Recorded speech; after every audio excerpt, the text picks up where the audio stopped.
Recordamos que hasta hoy hemos estado centrándonos al 100% en la parte de análisis cualitativo y cuantitativo, ser capaz de, con ambas herramientas, tratar de entender la calidad de un negocio. Si es un negocio bueno, si es un negocio malo, si es un negocio que genera grandes recompensas, si es un negocio que puede reinvertir y por tanto crecer, si es un negocio que tiene una ventaja competitiva que le proteja de la atracción de competidores si lo hago bien, si es un negocio bien gestionado.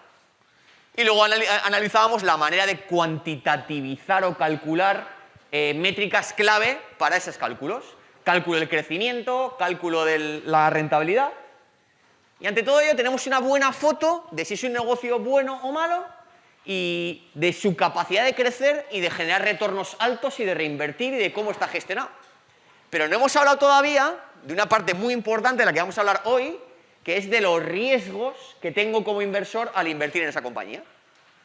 ¿Vale? Esa parte de riesgos, una parte muy importante del riesgo es el riesgo de solvencia, que literalmente, esta definición nunca irá al examen, pero nos quedamos con la idea, sería el riesgo de solvencia es el riesgo de que la compañía no pueda hacer frente a sus obligaciones a largo plazo.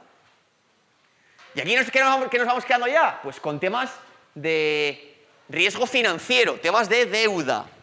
Si la compañía está muy endeudada, a pesar de ser muy buena, es verdad que las compañías buenas pueden aguantar más en el endeudamiento, pero una compañía muy endeudada, a pesar de ser muy buena, hace que el inversor esté asumiendo un riesgo mayor. Porque la compañía, si no lo hace suficientemente bien para hacer frente a esas obligaciones con el banco se puede quedar la compañía. Entonces, ¿de qué vamos a hablar hoy? De cómo calcular el nivel de apalancamiento, ratios de solvencia. ¿Vale? Vamos a hablar primero de unos ratios un poquito simples, que hay que conocer muy bien, pero que no aportan tantísimo, son un punto de partida, que son la deuda bruta y la deuda neta. Hablaremos después del concepto de deuda relativa, que va a ser muy importante para vosotros. Y después empezaremos con ratios un poquito más avanzados de análisis de endeudamiento estático y dinámico. ¿Vale? En cuanto a deuda bruta, decía que en cuanto a deuda bruta, como su propio nombre indica, nos vamos a algo bastante bruto, que nos da una idea de cuánto de endeudada está la compañía a nivel absoluto. ¿Qué incluiremos en el cálculo de la deuda bruta? Todos aquellos pasivos de naturaleza financiera. Toda aquella deuda con alguien que me haya prestado y me haya financiado. ¿Vale? Como veis en pantalla, en el segundo bullet que hay en ese cuadrado, una pista para entender qué tipos de pasivos debo incluir es aquellas cosas que los anglosajones llaman interest bearing, aquellas cosas que tengo un pasivo cuya deuda genera un interés, un gasto financiero. ¿Vale? Un proveedor no genera un interés. Yo le debo la carne y tengo pactado con él que le pago a 60 días y le debo 15.000 y le pago 15.000. A un banco, por haberle pedido prestado, le debo 15.000 más los intereses. Esas cuentas que tienen intereses aparejados son las cuentas que meteremos en la deuda bruta. Y en esa deuda bruta, ¿qué partidas serán las partidas principales? Deuda financiera a largo plazo y deuda financiera a corto plazo. ¿Veis aquí ya más de manera concreta la fórmula que vamos a ver? Deuda bruta, hay que aprender simplemente y estará en el examen, será alguna pregunta fácil, las preguntas cortas. ¿Vale? Pues que será la deuda financiera a largo plazo y la deuda financiera a corto plazo. ¿Qué tengo que aprender? Y esto puede ser un ejercicio de los de test. Recibir un balance y detectar en el pasivo aquellas deudas financieras a largo plazo, pues a 5.000, y aquella deuda financiera a corto plazo a 500. ¿Cuál es mi endeudamiento? 5.000 de deuda a largo plazo, que son estos, más 500 de deuda a corto plazo, que son estos, que tendría una deuda total absoluta de 5.500. ¿Vale? ¿Qué matiz le metemos a la deuda bruta? Y veréis cómo en todos los ratios que vamos a hablar a partir de ahora, al profesor que tenéis este año le interesa mucho más que utilicéis ratios de deuda neta. Cuando hablemos de ratios de debt to equity, debt to capital, debt to EBITDA, que vamos a hablar hoy mucho de ellos, en muchos libros y algunos profesores os lo meterán como deuda bruta partido otra partida. Yo siempre hablo de deuda neta. Y en el examen tendréis que calcular siempre deuda neta y deuda neta en los ratios. ¿Por qué? ¿Qué tenemos en cuenta en la deuda neta? Que si la compañía debe 5.000, pero en su activo del balance tiene 2.000 de caja, esa caja la compañía la puede utilizar para reducir la deuda y reduce mi apalancamiento. Por lo que en la deuda neta que haremos, tendremos en cuenta, como antes, la deuda a largo plazo y la deuda a corto plazo del pasivo, 5.500, pero luego miramos en el activo y decimos, ¿qué cosas hay que sean de gran liquidez que pueden reducir mi riesgo porque tenga ya la caja para hacer frente a la deuda? Que es, pues, caja y equivalentes de efectivo, los vemos en el activo, pues tengo ya la caja aquí, 1.000 reducirá la deuda, fijaros cómo la caja reduce la deuda. Y si hubiera inversiones financieras a corto plazo de naturaleza líquida, aquí no hay, también reducirían la deuda. Porque lo que tengo ahí son activos que son fácilmente convertibles en dinero, que yo puedo convertir en dinero y utilizarlos para reducir la deuda. Siendo puristas, y esto no irá al examen, pero para el que lo haya entendido, ya lo mencionamos en la parte del capital invertido del ROIC, solo habría que reducir la deuda por aquella parte de la caja que es realmente libre. No tener en cuenta, no reducir la deuda por la parte de caja que es operativa y necesito para operar mi negocio.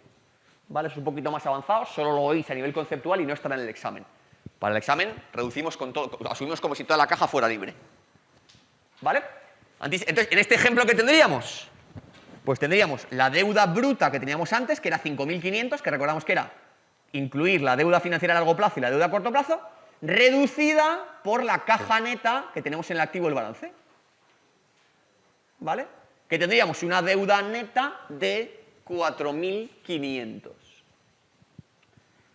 ¿Vale? Como os digo, estas dos métricas, deuda bruta y deuda neta, aportan información, pero tienen alguna limitación. Y me interesa ya mucho, en esta tercera diapositiva de hoy, que pensemos muy mucho y empecemos, como siempre, a analizar de manera cualitativa, no solo el número. Y os lanzo aquí alguna pregunta importante, o alguna reflexión importante, que es, como ponéis ahí, que las cifras de deuda bruta y deuda neta son métricas importantes en análisis financiero, pero que en sí mismas, sin contextualizar, no son muy útiles. Alguno dirá, ¿qué me está contando este tío? ¿Qué es esto? ¿Cómo que contextualizar? ¿De qué estamos hablando? Lo vemos mejor con un ejemplo. Imaginemos que Cristiano Ronaldo tuviera una deuda de 1 millón de euros y que yo tuviera una deuda de 500.000 euros. ¿Quién está más endeudado? ¿Cristiano Ronaldo o yo?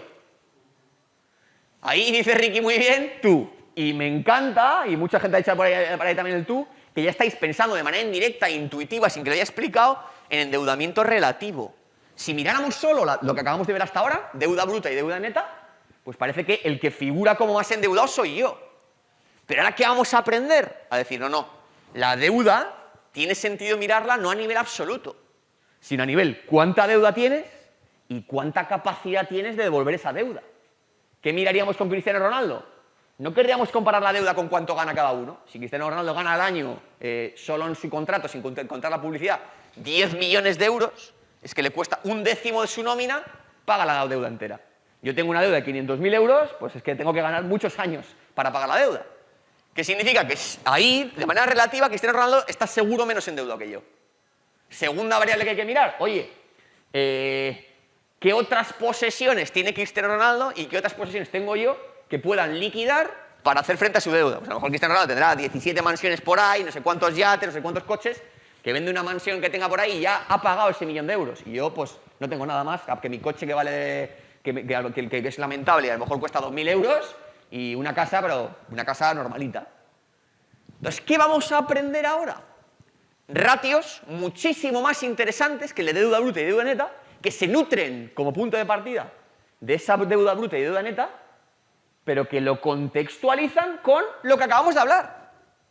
Capacidad para generar flujos de caja futuros para devolver la deuda, o capacidad para hoy liquidar activos que tengan mucho valor y que eso me permita hacer frente a la deuda.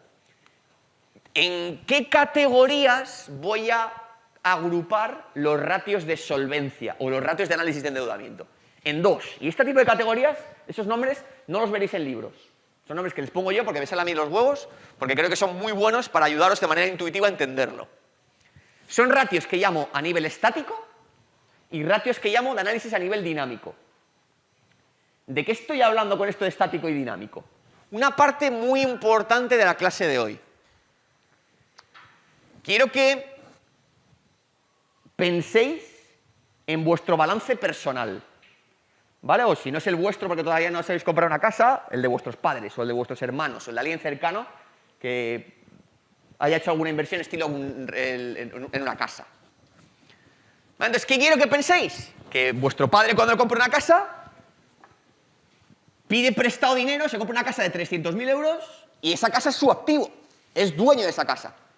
Pero cuidado, que tendrá que haber pedido prestado una hipoteca, a lo mejor de 260.000 euros, lo que le presta el banco, y él, con su ahorro previo, habrá puesto la diferencia para la entrada que te exigen en la casa, ¿vale? Y habrá puesto 40.000 inicialmente. Y con su esfuerzo, cada año va generando va generando su nómina y su trabajo y su excedente de generación de caja, porque gana más de lo que gasta y va reduciendo esta hipoteca pagando desde 40.000, 220.000, entonces cada vez voy teniendo más activo comparado con mi deuda. ¿Vale? Entonces, ¿qué quiero que estemos pensando? Que estemos pensando todo el rato en ese tipo de situación. Activo en la izquierda, la casa que se compra mi padre. Pasivo en la derecha, cómo financia la casa mi padre cuando pidió prestada la hipoteca. Cuando hacemos un análisis de solvencia, estamos pensando, el banco, cuando te ofrece esa hipoteca, ¿qué riesgo tiene de que esa persona no sea capaz de hacer frente a lo que le he prestado? Y ahí, ¿qué vamos a mirar? Un análisis más estático y un análisis más dinámico. Cuando me refiero a estático, ¿qué es? No miro la capacidad de generar flujos de caja futuros de la persona. Miro si hoy no tuviera nómina, ¿qué activos puedo liquidar para generar el dinero suficiente para yo, como banco, cobrar? Si lo mirara de manera dinámica, no os preocupéis que esto lo vamos a ver en detalle ahora en un minuto.